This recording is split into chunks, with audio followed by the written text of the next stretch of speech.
Hello, this is Aware on the Air, brought to you by the friends and members of the anti-war, anti-racism effort of Champaign-Urbana. I'm Ron Zook. On my left is Karen Aram. On my right, what's your name? Deb Johnson. Thanks a lot. Deb Johnson. And on her right, Karen Evans-Levy. Good job. We'll let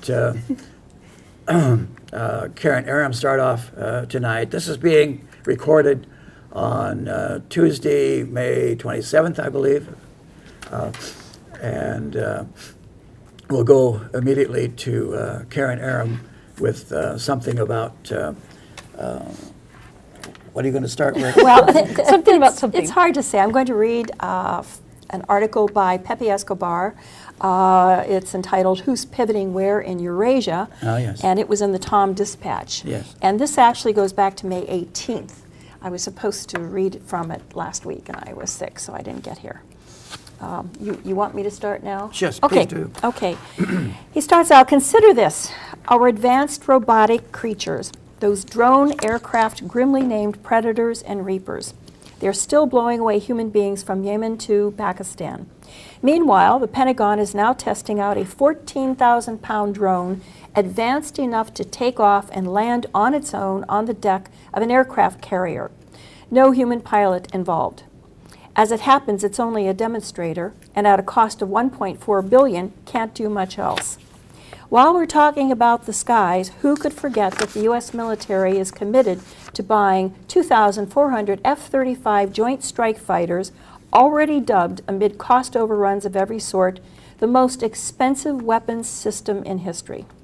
The bill for them, nearly $400 billion, or twice what it cost to put a man on the moon. In similar fashion, the U.S. Navy, with 10 aircraft carriers afloat on a planet on which no other nation has more than 2, is now building a new class of supercarriers. The first of them, the USS Gerald R. Ford, is due for delivery in 2016 at an estimated cost of more than $12 billion. It too is experiencing the sort of cost overruns and performance problems that now seem to accompany all new U.S. weapons systems. In the meantime, Washington has dispatched one of its literal combat ships, a troubled $34 billion weapons system, to Singapore, is flying manned aircraft and drones over the Nigerian bush, and is for building national security state infrastructure of just about any sort. Seldom has a problem of getting Congress to pony up, as in the $69 million now in the 2015 defense budget for the latest prison being constructed at Guantanamo Bay, Cuba, meant to house just 15 high-value prisoners. Similarly, when it comes to the infrastructure needed to listen in on the world, the sky's the limit, including an almost $2 billion data center built for the NSA in Bluffdale, Utah. In such infrastructural realms, the U.S. is today without serious competition. On the other hand, if we're talking about purely civilian infrastructure, just consider that at this very moment, Congress is dilly-dallying while the crucial Highway Trust Fund that keeps American roads and interstates in shape is heading for a cliff and projected to go bankrupt in August. This from the country that once turned the car into a poetic symbol of freedom. Meanwhile, the nation's overall infrastructure, from levees and dams to wastewater and aviation, now regularly gets a grade of D+, D as in dog, from the American Society of Civil Engineers. As a rising power in the 19th century, the U.S. moved toward global status on the basis of an ambitious program of canal building and then of government-sponsored transcontinental railroads. Jump a century and a half, and the country that until recently was being called the planet's sole superpower has yet to build a single mile of high-speed rail, not one. Even a prospective line between LA and San Francisco, which looked like it might be constructed, is now blocked, coming and going. If, however, you happen to be looking for a 21st century rising power that has put its money on the American railroad to success, check out China. When China's state expenditures are discussed in the U.S., the American concern is always military spending. which is definitely on the rise, but China's domestic spending on high-speed rail is staggering. As of 2012, the country already had a 10,000-kilometer network, including the longest line in the world, and it's expected to hit 15,000 kilometers by the end of 2015. Not to speak of high-speed silk roads that could, in the end, reach Eurasia, going from Chongqing all the way to Duisburg, Germany, which I've discussed before. So if you want a measure of rise and decline, look no further than this comparison between the U.S. and Chinese infrastructural buildups. Now, there's more to this article. I'm not going to go into that right now. I'll save that till another day. I do want to mention, in respect to China, when I was on here 2 weeks ago, I have to correct something I said. I was talking about how China did not have a record for hegemony outside of their own regional area. And I said that many Chinese would disagree with me. I meant to say many Asians would disagree with me. And I was thinking specifically of the Vietnamese, who had suffered incursions for centuries, but the latest was 1979. So if you compare regional in 1979 with the U.S. today since 1979, there's no comparison, which is why I say that in spite of all of our comparisons, whether it's economic or political, between the U.S. and China, I'm much more comfortable with China being the reigning power. Another thing is the relationship now. This was what I have here from Pepe relates to the Gazprom deal that was signed in China recently between Russia and China. And that is going to be monumental as far as China receiving gas from Russia now. This is gas coming from Siberia. They will be drilling new pipelines. But this is going to cement further relations, and it's expected that there will be more commercial, in fact, there have already been more commercial and trade agreements between Russia and China, and these took place last week. So Eurasia is definitely on the rise. So the USA seems to be at the same time engaging in a project of isolating both Russia and China, which is a substantial portion of the entire Eurasian landmass, which sounds like a utterly futile project to me. But hey. It is, yeah, it is futile. Okay, let's go on to Deb. We memorialized fallen soldiers, especially yesterday, Memorial Day, the day celebrated in the USA, and formerly Decoration Day. And Deb is going to say something about why memorialize Memorial Day.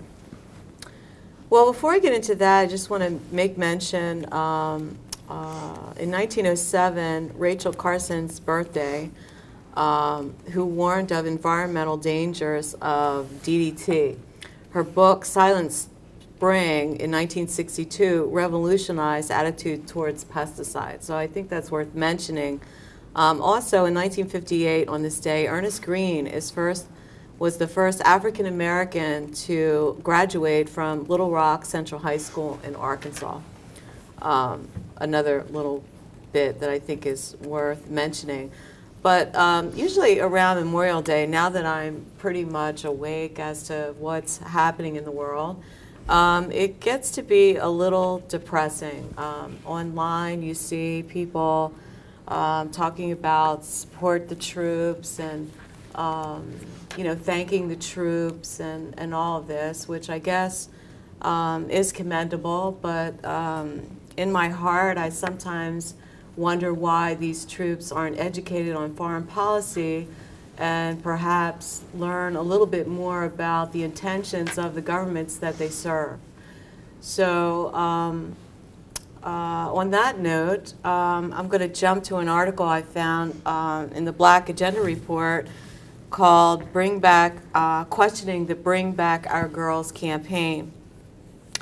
U.S. imperialism, and by the way, it was written by Danny Hafong. U.S. imperialism is the real terrorist for African people and the root of terrorism in Africa. When tragedies occur, questions arise. If a close relative is injured in a car accident, the affected family may ask a number of questions for both clarity and guidance. One question certain to come up is, quote, who or what is responsible for the accident? Most people wouldn't accept an answer to this question from just anyone. Instead, concerned family and community members would probably seek verifiable evidence that leads to logical conclusions about the nature of the incident. The Bring Back Our Girls campaign doesn't appear interested in asking the difficult questions necessary to understanding the forces behind the kidnapping of 300 young girls in Nigeria. The campaign instead calls for U.S. intervention to track down the so-called, quote, terrorist organization Boko Haram. U.S. imperialism responded quickly by sending Marines to Nigeria, escalating U.S. militarization in a country already dominated economically and politically by the West. Bring Back Our Girls supporters achieved their objective of further U.S. militarization of the expense of the African people. The Bring Back Our Girls campaign is thus not a social movement at all. And it must be clearly understood that there is much more to the kidnappings in Nigeria than the campaign is willing to address. The motives of the Bring Back Our Girls campaign are unclear. The U.S. corporate media is focusing most of its attention on hand-selected U.S.-based Nigerians demanding U.S. intervention. Is the campaign's main objective to bring the young Nigerian women back to their families, as it claims? Or is it to enhance U.S. militarization and neo-colonialism in Africa? So far, the campaign's use of social media and street outreach only reinforces public confusion around U.S. imperialism and in Africa. U.S. imperialism built its foundation by enslaving Africans and within its own borders, and did so into the latter half of the 19th century. However, it was not until the middle of the 20th century that the corporate masters of U.S. imperialism set their direct sights on the African continent. During this period, the European colonial powers were severely weakened from World War II. European colonialism relinquished settler status in response to national liberation movements in Africa and domestic financial crisis from post-World War II destruction. Washington saw the exit of European settler colonialism from Africa the perfect opportunity to exploit the great wealth of the continent through U.S. military intelligence and Bretton Woods institutions. Kwame Nkrumah, the first revolutionary president of independent Ghana, was deeply critical of U.S. imperialism in Africa. Nkrumah wrote in, quote, Class Struggle in Africa, that Washington aided neo-colonialism by financially and militarily supporting the development of African bourgeois. Political leaders and freedom fighters who envisioned an economically independent and unified Africa were assassinated or overthrown by the CIA, such as Patrice Lumbamba of the Democratic Republic of Congo and Nkrumah himself. After propping up compliant African states and fueling internal strife, Washington exerted its influence in the IMF and World Bank to establish friendly, quote, trade deals that transferred Africa's wealth straight to U.S. multinational corporations and those of allied nation states.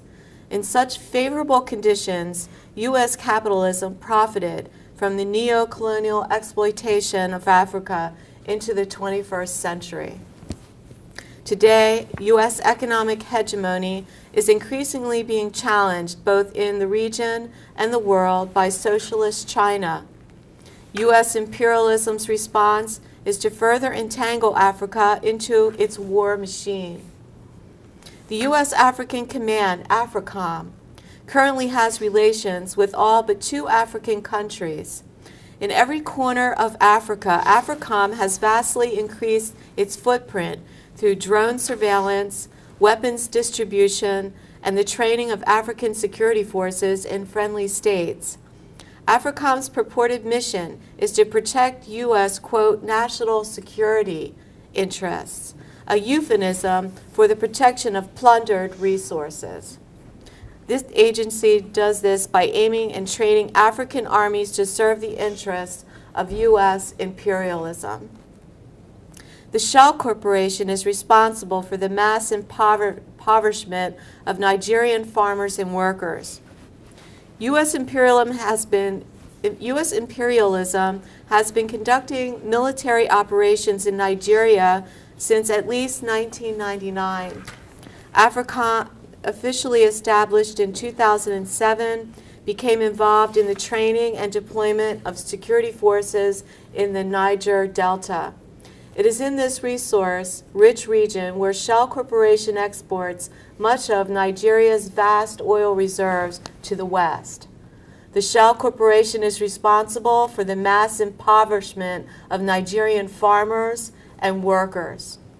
The Bring Back Our Girls campaign support for further intervention from the U.S. puppet state in Nigeria masks the reality that U.S. imperialism is protecting the corporate theft of the country's wealth from the Nigerian people. The reigns true in every region of Africa. In the East, the U.S. and AFRICOM backed Ethiopia's invasion of Somalia in 2006. Destabilizing the nation's government and leaving millions to starve from withheld food aid and fend for themselves against CIA-sponsored death squads. In Central Africa, the U.S. and AFRICOM armed finance proxies in Uganda and Rwanda, which proceeded to loot the Congo's coltan, cobalt, and lithium for U.S. and Western multinational corporations. In this ongoing conflict, 6 million Congolese have been murdered since 1996. In southern Africa, the ANC-led South Africa remains a neo-colony where the profits of U.S. and Western capital are protected at the expense of the black majority. Further, the U.S. and EU imperialist alliance strapped economic sanctions on Zimbabwe in hopes that the country will reverse its land reform and indigenous policies. Finally, U.S. imperialism is the real terrorist for African people and the root of terrorism in Africa. The vision of a liberated and decolonized Africa promoted by Kwame Nkrumah, thank you, cannot occur if U.S. imperialism is allowed to exist in Africa. But the Bring Back Our Girls campaign appears not to care.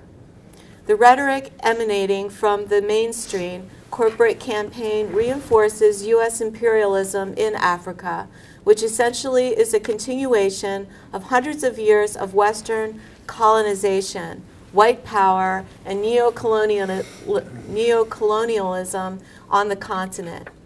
U.S. military intervention finds ideological justification in the Western worldview that claims Africa, and in this case, Nigeria, is ungovernable without aid from U.S. imperialism. Yet, quote, aid from U.S. imperialist interests has been happening for years in Nigeria, and all that has come from it is more poverty, internal conflict, and land theft. So while many may tweet, "Bring back our girls," the movement we really need to build on is one that demands U.S. imperialism out of Africa altogether. And finally, I just want to quote something Malcolm X said: "You're not to be so blind with patriotism that you can't face reality. Wrong is wrong, no matter who does it or who says it." Thank you, Deb. Very interesting. There are a few points in there that one might quibble with. Perhaps they're overstated. What was the Source of this, again, the This was came author? from the Black Agenda Report, written by Danny Halfong. He's an activist and case manager in the greater Boston area. Yes. I think it's useful in that he points to the ever greater American penetration of Central Africa. You look at the map of Africa, the middle third of it, from east to west, is more and more home to American troops, economic and military penetration, and so on.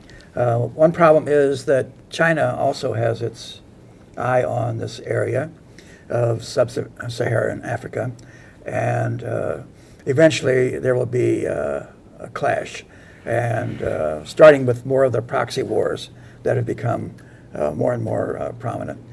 So European and now American imperialism have not really expired yet.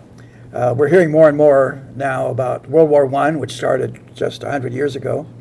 And it was, in a way, kind of the death spasms of European colonialism of the classic sort.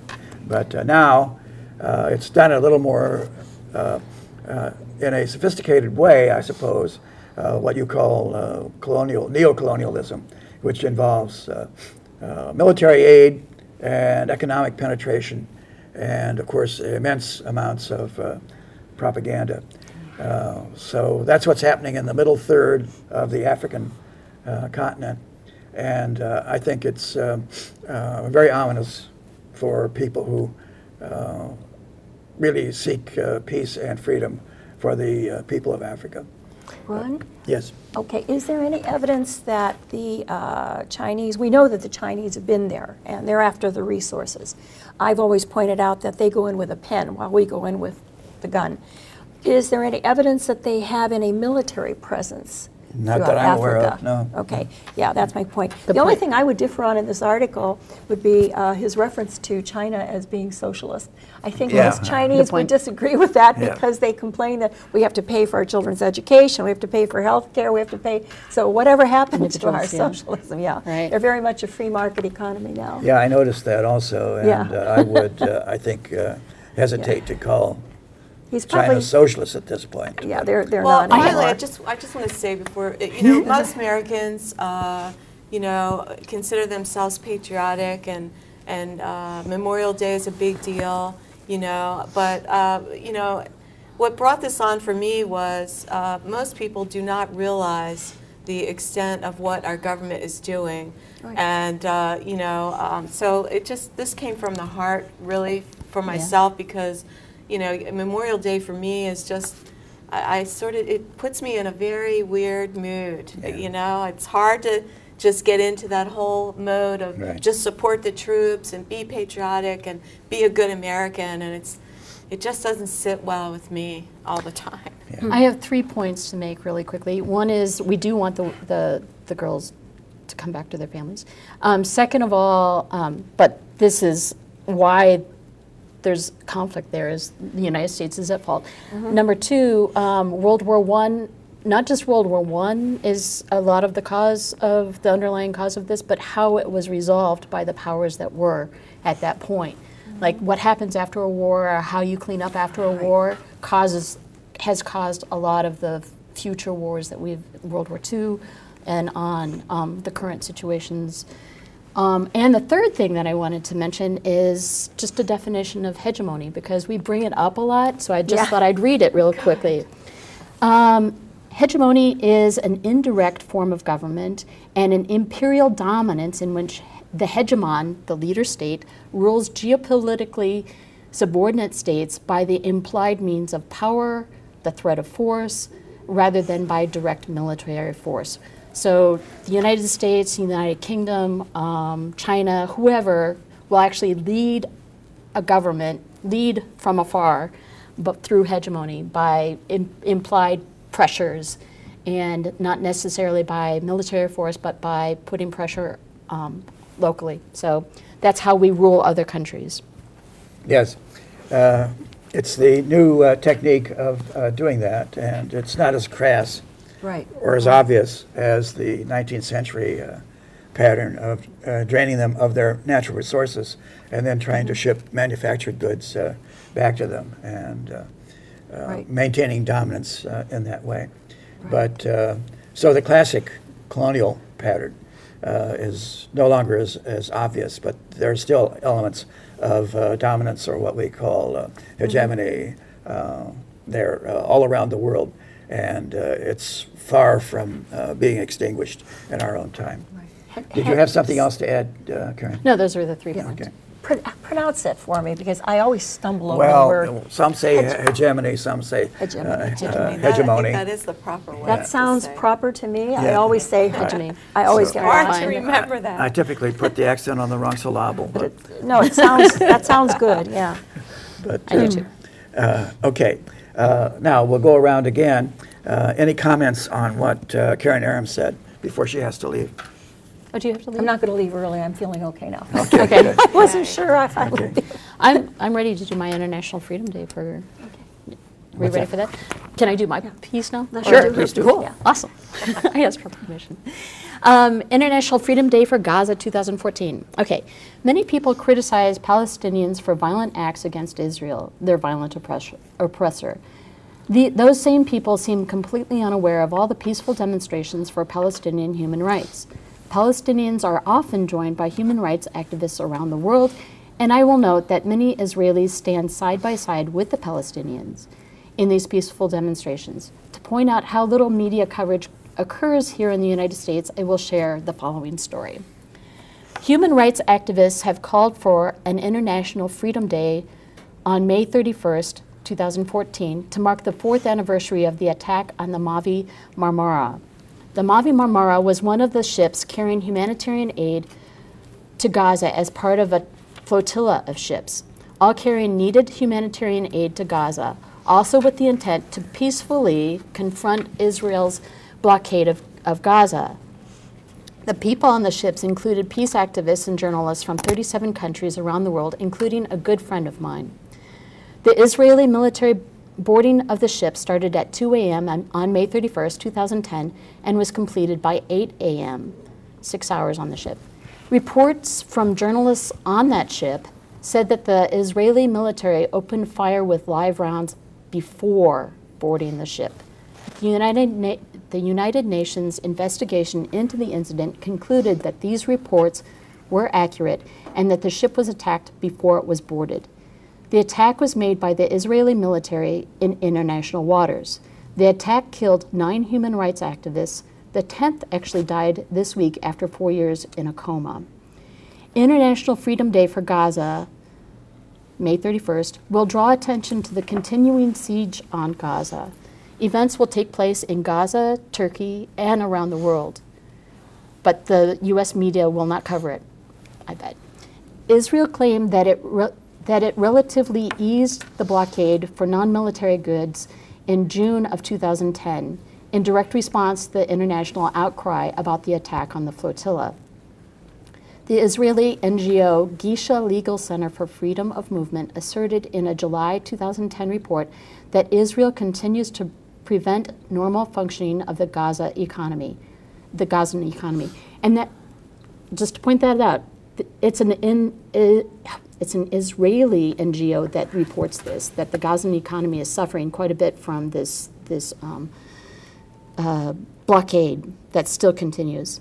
Israel continues to severely restrict and or prevent people from entering or exiting Gaza, according to Gisha, the Israeli group. The United Nations Office for the Coordination of Humanitarian Affairs conducted an assessment of the humanitarian impact of the easing of the blockade in January and February of 2011 and concluded that the easing did not result in a significant improvement of the people's livelihoods. That's it. Yes. Well, there's some coverage of the Pope's visit there, and that seemed to have been a rather precarious thing for a while because there were some ultra-Orthodox Jews who were agitating against the Pope's visit. A number of Christians have left the area in Israel over the past few years, and there was a certain amount of tension there about his visit. Apparently, Israel placed about 12 or 15 of these anti-Christian agitators under house arrest while the Pope was there. But what's been coming out in the American media is very interesting. In the local newspaper on the 26th of May, Pope declares support for a Palestinian state. So there's this propaganda battle going on also.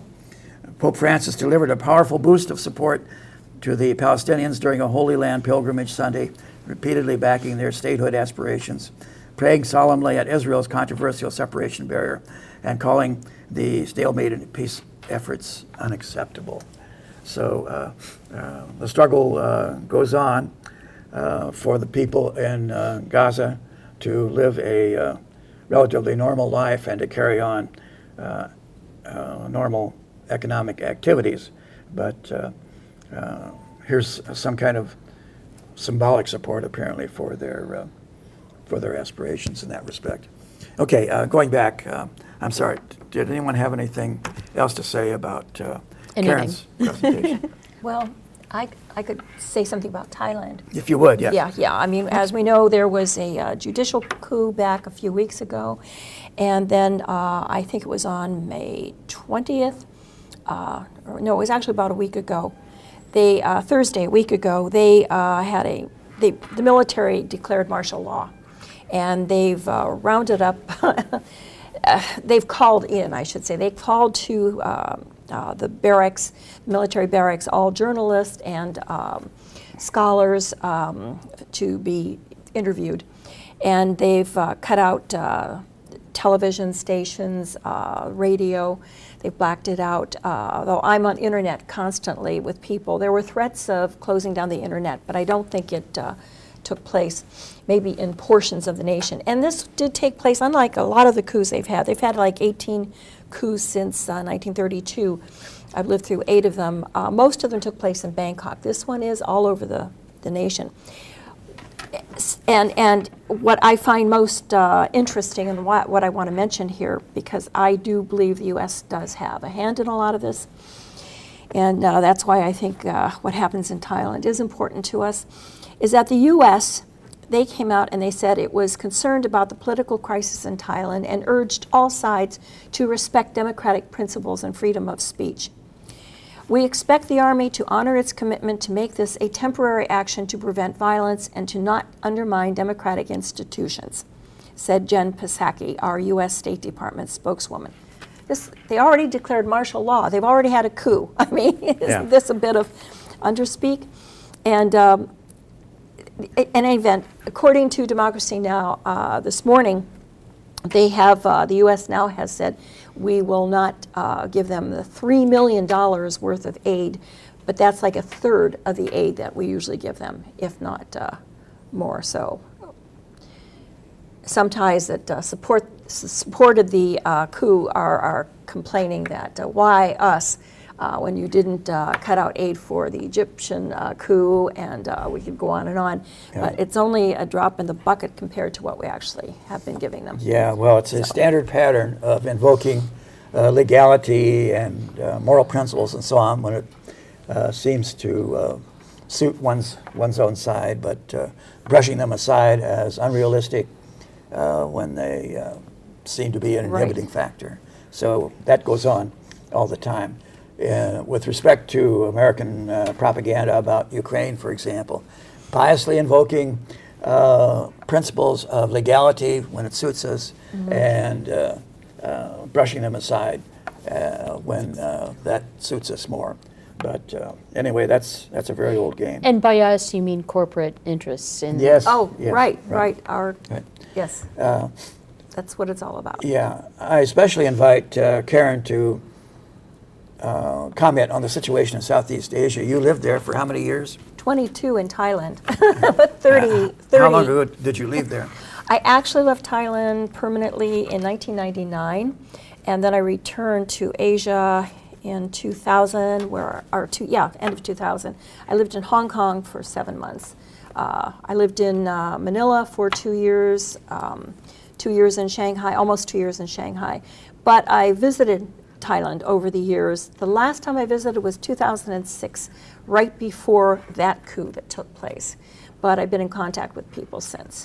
So. Yeah, I don't pretend to understand what's going on there in Thailand. It's very hard to get any solid, reliable information about the social forces that, Yes. that are at work in Thailand. Is there an enormous difference? For example, you look at the map. Yes. There's this Yes. northern part, which Thailand is very long, stretched out over the peninsula Right. there. And Well, apparently there's a big difference between There is. Bangkok Yes. and the upcountry people who are a couple of hundred miles away in the north. They're poor, the Yeah. ones in the north. Yeah. That's called Isan. That's the area where a lot of the people are of Laotian descent, and they have always been the most impoverished. When you get to the south, you have to remember that portion of Thailand and the northern portion of Malaysia were part of Malaysia at one time, the Malayan Peninsula. Some people say that the king actually gave away a portion of what was Thailand, but it's dominated by Muslims in the south. So you will often see turmoil. What was interesting to me was that I really question a lot of the turmoil. Over the years, they would blame the Muslims for some of the things that would occur in the south, but most Thais knew that it really had more to do with business interests between the military and the police. So I really question, and I know that's where the U.S. we would like to be. I've read some articles on that recently. There are a lot of opinions coming out about who's behind all of this, what's actually taking place. I have my own opinions that I have drawn, but it is remarkable. Pepe Escobar, who I hold in high regard, came out and said that it's all about the monarchy transition. And I'm like, no. Yeah. Where Giles Umpacorn has said, no, it has nothing to do with the monarchy transition. Yeah. But Giles also doesn't think the U.S. has anything to do with it. I think the U.S. is involved because it's part of our pivot to Asia, our containment to China, the strategic location, our former military bases, and the railroad. It was Thaksin who gave the contract to build the railroad through Thailand to China. I cannot imagine the U.S. sitting back and saying, well, that's okay. So I see a lot of things happening. But I also think the monarchy transition is a small component of it because the king is the rubber stamp that they use to approve everything, even though he's practically comatose. But his son, when he does pass away, his son who's currently in London, is not loved by the people. In fact, he's hated. He is, so they know they're not going to have the rubber stamp anymore to use for this law of least majest. They call themselves democratic. They want to return to democratic. They have never been a democracy. Democracy is not just about elections, it's about freedom of speech. People have been incarcerated, and they don't care who you are. You will be incarcerated if you say anything against the monarchy. Be sure I won't be returning to Thailand anytime soon. Yeah. Isn't Thailand unique or claimed to be unique in never having been Colonized? colonized by the European Yes. powers, yeah. Yes, well, they were, right, because they're a buffer zone. The British, you had the French, you had even the Dutch. We have the U.S. We colonized Thailand, but not in the imperialist manner that one thinks of colonization. But you can talk to a lot of Thais who will say, yeah, the U.S., we're a satellite of the U.S. And in the late 60s, the U.S. State Department, and this is quoted, I think, in page 296 of Tim Weiner's Legacy of Ashes inside the CIA, the U.S. Embassy and the CIA referred to Thailand as their anchor land, and they wanted a veneer of democracy. It took a long time to get that veneer, but that's what it's been, is merely a veneer for a long time now. Yes, yes. So. Okay, again, it's difficult to find any reliable information about the social forces at work in Thailand and indeed most other countries. It's The hard to languages find it here. spoken, the age of the population, the religious affiliations of most people, and just all of these fundamental facts about things that would help you understand why the conflict has arisen there and why it persists. Karen, did you have a point? It's hard to find information here in the United States, I Yes. agree. Right. Yeah. I find that every time I've traveled to other countries, almost every other country, even the average person on the street knows a lot more than the average person yes. here in Yeah. in the United States.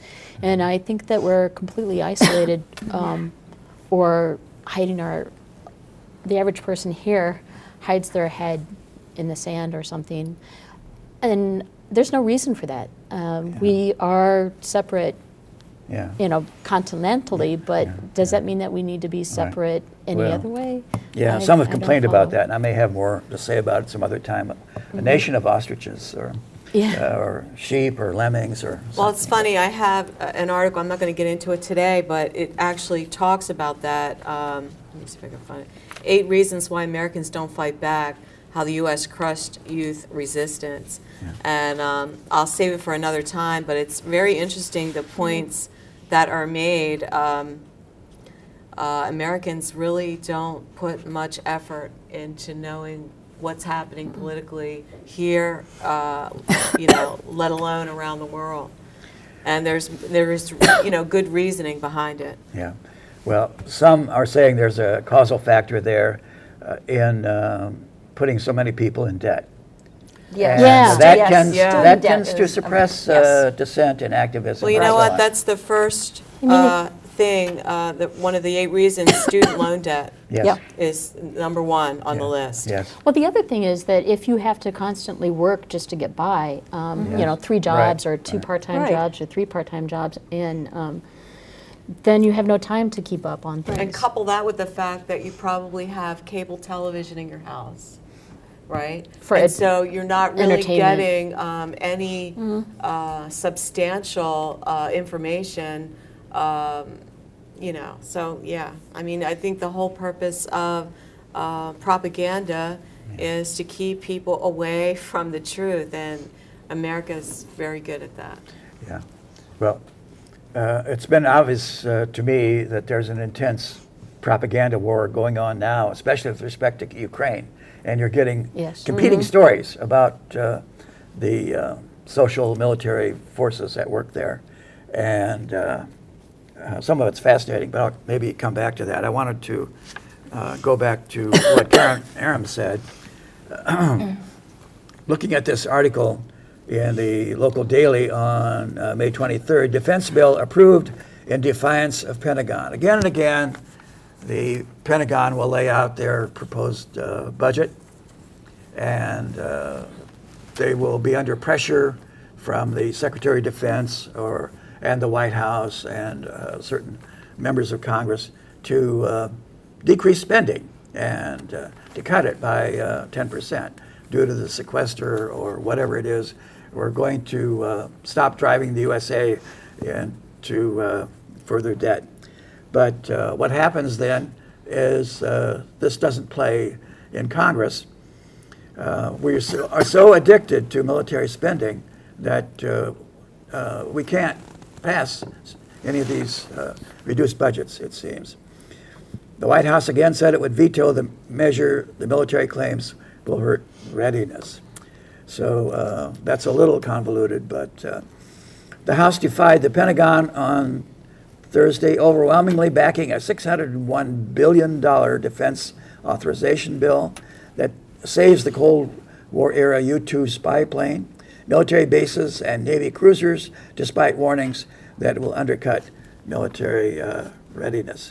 So the Pentagon is warning. I've talked about this before. The tanks, the F-35 plane, the most expensive weapons program in the history of the world, and there's no assurance that it will ever be needed or that it will ever actually work because it's not operational yet and will take years, apparently, before they can deal with all the bugs in the system. So every time they propose cutting some weapons system, there will be this enormous outcry and hullabaloo about it leaving us defenseless, and we need to pour more and more money into the military, not only to increase our military readiness, but as it turns out, to save jobs. There are hundreds and thousands of jobs that depend on this massive and ever-increasing military spending. So Mili- that will turn out to be the impetus behind a lot of these complaints. I'm going to mention that the military economy, a constant military economy, is one of the reasons why we haven't had to have like shortages in order to run these wars and stuff like that, is because we constantly have businesses that are making military stuff, and the military continues to buy the Yes. stuff even when we're not at war. And so we didn't have to, like during World War II, everybody had to cut back in order to, you know, save scrap metal and save, you know, you couldn't get bread and sugar and stuff like that. Right. We didn't have to do that for these wars because it was already there. The infrastructure for all that was already there. And you meant, how much does the new jail in Guantanamo Bay, Cuba cost? That one, they've said it's going to cost $69 million. There you go. And it's in the 2015 defense budget. And it's designed to hold 15 people? 15 high-value people, they claim. Now, this is coming from Pepe Escobar. I don't know where he got his information, but I read that, and I was So what like, happened to the people? Like, Yeah. The what people at happened to the Guantanamo? people? What, you know, when are they going to get some things that they need, like some new roads and? Oh. well, they're not. That's the whole Right. point. That's the whole right. point of this article. They're Well, not. that's it. And It's so, the road. so I guess the question then Yeah, is, how do they're you not. wake up people to these things?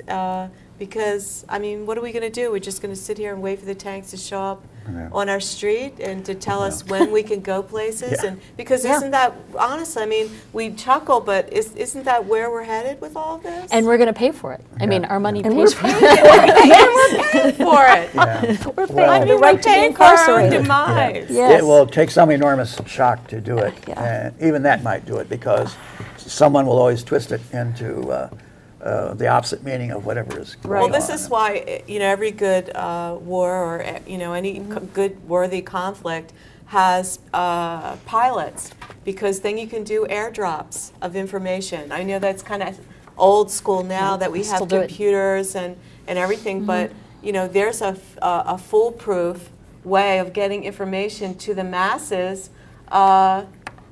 you know, dropping, you know. Leaflets and- Yeah. I mean, it sounds pretty far-fetched, but some days I wish I knew how to fly a plane. Yeah. You know what I'm saying? Yeah, it's becoming rather extreme, the It sure extent to which we're is. addicted to military spending, because other things we cannot view as investments, apparently. We should be investing in education and in the infrastructure, the bridges, the Yes. railroads, and so on. Putting As people noted to here work. earlier, we have not even 1 mile of high-speed railroad in this country, And whereas that just is whereas amazing. in Japan and China and Germany and France, they all have high-speed So railroad. doesn't that prove it right there that American policies really have nothing to do with American people? Right. It's the No, American. it's all about the It corporations. is. It's all about And the 1%. Yeah. And I'm also going to point out that we invest a lot in destroying the rest of the world rather than, Well, yes. yeah, Yeah, rather and than you know, building that's- up our own people. That's a good point, and I think Yeah. it's important because a lot of Americans are upset because we send so much aid to help people in other nations. And I'm always Well, that- getting like, no, we're not helping people in other nations. We're destroying people in other nations. It's Yeah. going to buy military weapons, and then some of it skimmed off the top for the establishment and the military. Not only is it going to military aid, but they have to buy the weapons from us. Exactly Well, that's the right. whole In point. most cases, Or- yeah. well, not yes. from And Israel too. us being the corporations that build the airplanes. That's right. Not That's right. the, yes. Yeah. Right, So exactly. it comes, that supposed foreign aid typically comes right back, a major portion of it, into the pockets of the Right. top Pentagon And, contractors. and even if it's humanitarian aid, they still have to buy U.S. corn and Right. U.S. Right. Right. rice and U.S. Products. Yeah. Yeah. Which and is- we create debt. A lot of the aid, it's not free. It comes with a price tag. Yes. I worked for the Asian Development Bank, and I can remember one of the speeches that was made was that we're not an NGO. We're a bank. We make Yeah. loans. We don't give money. So, yes. Yes, it comes with a price tag. I just want to commend all the people at UPTV in this discussion of going back and forth. He's doing a great job at keeping up with us. Yeah, there's a little verbal ping pong going on here. Keeping him on his toes too. Well, he doesn't have to do the close-ups. We look better from afar anyway. Yeah, really. So I would like to urge people to find out more about what's going on in Ukraine. That's where the most intense propaganda Yes. battle is going on now. Here's an article on where was it? Oh, on Forbes, curiously, magazine, by a professor of Slavic Studies at Brown University, Vladimir Goldstein, headed, "Why Everything You've Read About Ukraine is Wrong." This is a good article. Yes, it's a very good one, yeah. And he says the mainstream American media has taken a nearsighted view of the Ukrainian crisis by following a script laid out by the State Department. Most reports have either ignored the truth or spun it in a way that paints only a partial picture. Here are some things you need to know about Ukraine. Regardless of the claims by some commentators, the divisions in Ukraine are real, and violence unleashed by the Kiev regime is polarizing the nation farther. So this was immediately, of course, replied to and attacked by a number of others who are claiming that the real villain here is Vladimir Putin, and it's all a matter of the Russians agitating the conflict there, which I think is flatly false, but you'll find people absolutely swearing that this is true. It's a play of a cast of Yeah. villains, Right. large cast of villains. Yeah. Well, that's the American propaganda right now. That's exactly right. They've been villainizing Putin for some time. Yes. His second point, the Western press was wrong about the massacre of Ukrainian citizens in Odessa on May 2nd, 2014. When as many as 100, the officially accepted number appears to be 42, unarmed people were burned alive in a Odessa building. The Western press reported on the clashes between pro-Ukrainian soccer hooligans and pro-Russian protesters without any explanation as to why the results of these clashes were so one-sided. What happened in Odessa was something ominously familiar to Eastern Europe, an organized pogrom. At least the BBC got part of the story right. Several thousand football fans began to attack 300 pro-Russians. And as in every pogrom, the victimizers blamed their defenseless victims for initiating it. In fact, pro-Kiev thugs armed with iron rods and Molotov cocktails attacked the camp of the protesters, set it on fire, and forced the protesters to retreat into a building, which was then set on fire. It was a blatant act of violence and intimidation, but you will hear little about this or nothing in the American corporate media.